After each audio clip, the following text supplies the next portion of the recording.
So here we're setting up today a point-to-point bridge using NanoVM AC Gen 2s between a brick school building and a modular external building.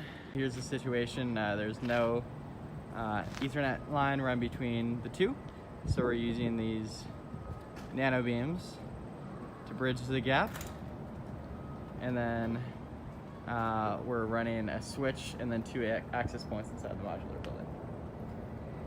So we're inside the modular unit now, and I wanted to show you guys how we have the point-to-point configured, connected to a Unify switch flex that's plugged into a 60-watt power injector, and then that switch flex is passing power to the point-to-point on the modular side, and then two Nano HD access points.